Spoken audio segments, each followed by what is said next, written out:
I was on YouTube one day when I saw this post. What makes a boss fight unforgettable?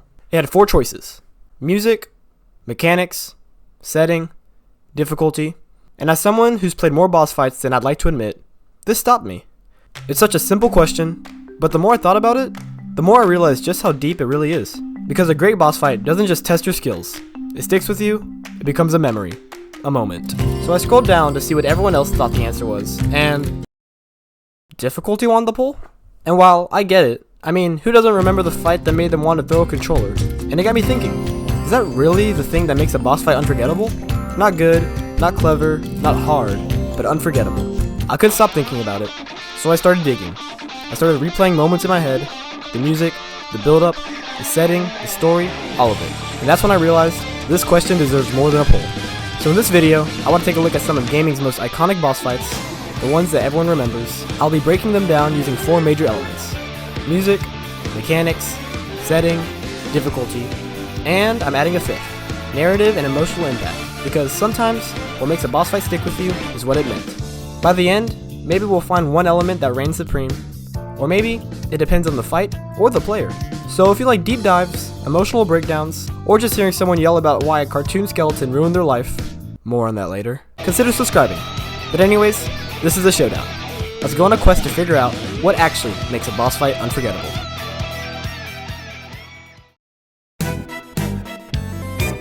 When you think of video game bosses, like truly iconic ones, Bowser is almost always in the conversation. He's the original final boss for so many players. From old school bridge battles in Super Mario Bros. To massive showdowns on the moon in Odyssey, Bowser has worn more hats, literally and figuratively, than maybe any villain in gaming. And as someone who has played every single mainline Mario game, picking a single Bowser fight to represent him, yeah, that wasn't easy. Because truthfully, there are dozens of great ones. But when I thought about which boss fight stuck with me the most, not just for nostalgia, but for scale, impact, and the feeling of this is it, I kept coming back to Super Mario Galaxy. It's not just a boss fight, it's a showdown in the stars. So let's break it down. What makes this Bowser fight unforgettable? We'll look at our 5 key elements, each one playing a part in crafting a finale that feels just as magical as it does massive. But let's start with one you feel the second the fight begins: music. This track doesn't build, it erupts. The final boss music in Super Mario Galaxy launches right into a full orchestral assault. Blasting strings, cinematic horns, drum-like meteors. It's dramatic in a way Mario rarely is, and it's earned. The entire game has trained your ears with soaring galaxy theme, quiet mystery tracks, and gentle lullabies. But now it's war. This is Mario's space opera, and the music makes sure you feel every ounce of gravity. Now, let's talk about mechanics. This fight isn't trying to reinvent the wheel, it's bringing it full circle. Everything you've learned throughout the game gets tossed into a blender here. Planetary gravity, jumping over lasers, spinning attacks, time ground pounds, and Bowser's not just standing still, he's moving with the terrain. You're chasing him around planets, reading his patterns while fighting against the level itself. It never gets overwhelming, but it does get faster, tighter, and more focused. The whole thing just feels good. It's a test, not of difficulty, but of mastery. Next, setting. Let's be real. Mario Galaxy might have the best environmental design in the entire franchise, and this final fight does not let up. You're not in a static arena, you're leaping across collapsing planets, dodging lava, navigating shifting gravity, fighting on orbs that feel like they're crumbling beneath your feet. The stars aren't just in the background, they're part of the fight. It feels like the entire galaxy is involved in this battle, and that scale, it never overshadows the moment, it enhances it. Now, let's talk about difficulty. So, is this fight going to make you chuck your Wii remote into the TV? No. But that's not what it's trying to do. Nintendo rarely aims for soul-crushing difficulty in Mario finales. What they do aim for, though, is flow. Each phase of the fight gets more intense, Bowser's attacks get bigger, your windows shrink, the margin of error tightens. That escalation makes the victory feel earned, not through suffering, but through execution. It's not punishing, it's polish. And that polish still delivers adrenaline. Finally, narrative and emotional impact. Here's where things quietly hit the hardest. Because once you land the final hit, everything goes quiet. The galaxy collapses, stars disappear, planets fold in on themselves, the screen fades to white. And then, Rosalina appears. She doesn't scold Bowser, she doesn't cheer, she explains. This is what stars do. They are born, they die, they return. And in just a few words, the entire game reframes itself. This wasn't just about rescuing Peach, it was about cycles of creation, of loss, of renewal. It's elegant, quiet, surprising. It's not just a Mario ending, it's a moment. So, out of all the Bowser fights, why this one? Because Super Mario Galaxy didn't just give us a boss battle, it gave us a finale. The music, the mechanics, the setting, the pacing, all of it orbits around this sense of wonder. And when the galaxy collapses and is born again, you feel like you were part of something bigger than just a platforming challenge. It's not just unforgettable because it's flashy or fun, it's unforgettable because it means something.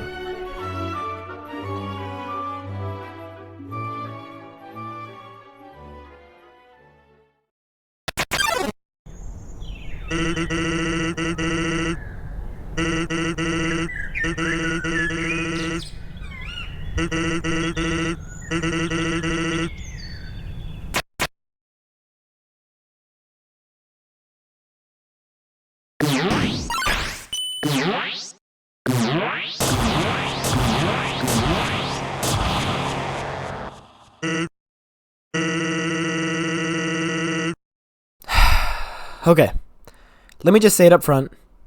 I hate Sans. And if you ever played Undertale and chose to fight him, you probably do too. But also, I kinda love him. Because as much as I want to slam my keyboard across my desk every time I see that glowing blue eye, this boss fight is unreal. It's not just difficult, it's not just iconic, it's unforgettable. For a lot of reasons.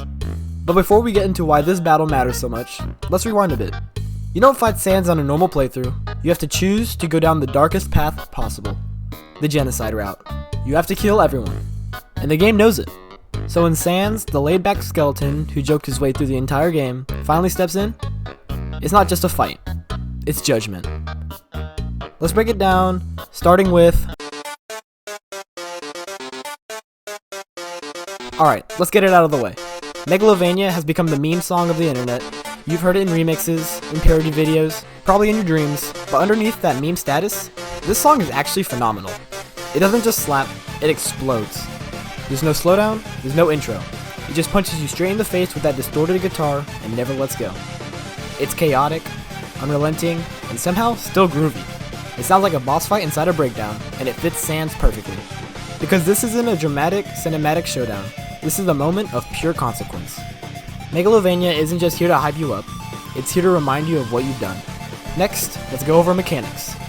Undertale already turns turn-based combat into something unique with its bullet dodge system, but with Sans, it throws away the rulebook. He attacks first, he never lets up, he hits you with poison tick damage, and every move feels custom built to punish you for every other fight you breeze through. Oh, and also, he dodges your attacks. You've been one-shotting monsters for the last 5 hours, now your attacks don't even connect? It's not just difficult, it's personal. The game is fighting back. This isn't about winning anymore, it's about surviving guilt in mechanical form. Now, let's go on to setting. Let's talk about the arena. There isn't one. You're in a black void, on a single white platform, surrounded by nothing. No crowd, no destruction, no fire or fanfare, just silence and space. And that emptiness, it hits harder than any epic background could. Because it reflects what you've done. You've erased the world. There's no stage because there's no one left to witness it. Just you and the guy who finally stood in your way. Then, there's the difficulty. Let's not pretend, this fight is brutal. One of the hardest boss fights in modern gaming, period. Sans breaks every pattern you've learned. He offers no healing breaks, the rhythm of his attacks is completely unnatural. And worst of all, he knows he can't win. He's just stalling, wearing you down, trying to make you give up. Because even Sans understands something that you, the player, maybe haven't even realized. You're not the hero. And this difficulty, it's not about testing your skill, it's about making you earn your destruction. And finally, narrative and emotional impact. This is where the fight becomes more than mechanics, because Sans doesn't want to fight you. He hates fighting. He's lazy, he makes jokes, he gives warnings. But when you go full genocide, you back him into a corner. In this moment, the moment where the game's funniest character breaks, hits like a gut punch. Because you made him do this. You made everyone do this. He talks to you mid-fight. He remembers your resets. He tries to guilt trip you, then mock you, then stall you. Not because he's mad, because he's sad. because he knows you're not going to stop. And when he finally lets his guard down, literally lets you win out of exhaustion, it's not a triumph, it's tragedy. And that sticks. The Sans fight is unforgettable for so many reasons. Yes, it's brutally hard, yes, the music slaps, but what makes it stick is the meaning behind it all. It's not just a test of skill, it's a mirror. And when you beat him, you don't feel powerful, you feel empty. Because Undertale doesn't just want you to fight a boss, it wants you to question why you wanted to fight him in the first place. And that is what makes Sans unforgettable.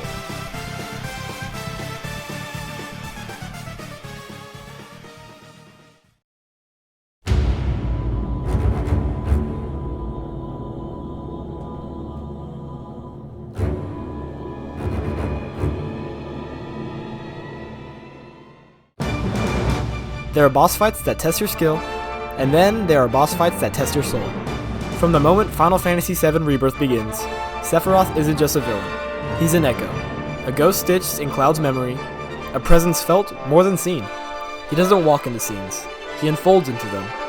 And by the time you reach the final chapter, it feels less like you're confronting a person, and more like you're facing the truth behind the entire journey. Let's start with Sephiroth himself. Because this isn't the silver-haired swordsman you fought in 1997. This Sephiroth is smarter, softer, more seductive, and infinitely more dangerous. He doesn't want to kill you. He wants to show you the future, the past, the threads that bind them. And in doing so, he turns the entire final act of Final Fantasy VII Rebirth into a psychological, emotional collapse. One where you don't know what's real, who's alive, or what's already been lost. And when he finally reveals himself in full, it doesn't feel like a boss fight. It feels like a reckoning. But now, let's start with, you already know. Sephiroth's theme song, One Winged Angel, is one of the most iconic boss themes in gaming, and in Rebirth, it evolves. It's not just a song, it's a force. The theme warps with every phase, shifting from classic orchestral aggression to something stranger, more haunting, more final. Each stage of the fight reorchestrates the theme like a puzzle unraveling. Violins slicing through silence, choirs drowning in delay, a steady pulse underlining it all, like time breaking. By the time Cloud and Aerith step into the final phase, the music isn't just hyping you up, it's mourning something. Now the mechanics. This isn't a one-on-one duel. It's a multi-phase battle across collapsing realities, switching between the entire party as the world folds in on itself. Each segment pairs different characters together, each offering a different perspective and combat style. But it all leads to one final moment, Cloud and Aerith, side by side. It's deliberate, it's symbolic. These two, the heart of the original tragedy, now facing fate together. And what makes this phase brilliant is how simple it is. No overcomplicated mechanics, no cheap tricks, just two characters fighting against the inevitable. And somewhere in that simplicity, it hits you. Next, the setting. This boss fight doesn't take place in any one world. It takes place in all of them. You move through broken timelines, fractured skies, and surreal landscapes that blur the line between dream and memory. In one moment, you're falling off of giant rocks, the next, you're floating on them, staring into the stars, and they're shattering. The fight takes place in a space that shouldn't exist, and maybe doesn't. Because by now, time is folding, reality is unraveling, and Sephiroth is no longer bound by any of it. The setting isn't a location, it's a question. Then there's the difficulty. Let's be honest, this isn't the hardest boss fight in the game, but it doesn't need to be. The difficulty isn't in surviving, it's in processing. Switching between party members, adapting to surreal mechanics, and fighting someone who doesn't fight to win. He fights to reveal. You're not battling for stats or glory, you're battling to understand. And the more you fight, the more things don't make sense, in the best way. Because deep down, you know the final blow won't bring closure, only more questions. And finally, narrative and emotional impact. Here's where it breaks you, because whether you've played the original or not, you know something is coming. Aerith is here, and you remember. But the way Rebirth handles it, it's complicated. You reach a moment that feels like the moment, a mirror of her death in the original. You brace for it, you feel it, and then the game fractures. You don't see what happens, not fully, just glimpses, feelings, grief without clarity. And then you're standing there, Cloud and Aerith back in the void, fighting Sephiroth together, still alive, already dead, you don't know. And that is the emotional weight of this fight. It's not just unforgettable because of what it shows, it's unforgettable because of what it refuses to show. The final Sephiroth fight in Rebirth isn't about winning. It's about remembering. It's about legacy, fear, grief, and the stories we tell to make sense of what we've lost. Everything about this encounter, the build-up, the music, the fractured reality, the unresolved pain, all of it builds to one truth. This isn't the end. It never was. Because Sephiroth doesn't die. He lingers. And when the screen fades and the credits roll, you're not sure if you've beat him, but you know he beat something in you.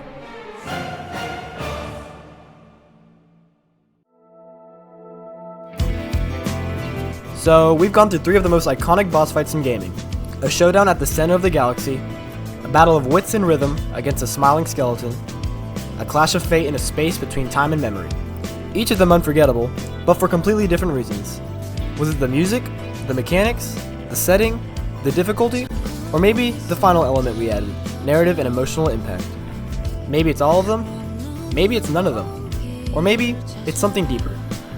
Because the truth is, there's no formula for an unforgettable boss fight. No single checkbox that guarantees it'll live rent-free in your head 10 years later. It's a perfect storm. It's context. It's the way you felt the first time you faced them, the build-up, the stakes, the part of the story it lived inside, and how, just for a moment, the game made you feel everything at once. Triumph, fear, sadness, wonder. That's the magic. And whether it's Bowser, Sans, Sephiroth, or someone else entirely, we remember them not just for the challenge, but for what they made us feel. So maybe we didn't find a clean answer, but we did find something better. A reason to keep looking. And next time you're staring down a boss with 1 health bar left, 1 sliver of hope, and 1 incredible soundtrack swelling in the background, ask yourself, is this the one? Is this the boss fight I'll never forget? Because somewhere out there, the next unforgettable moment is already waiting.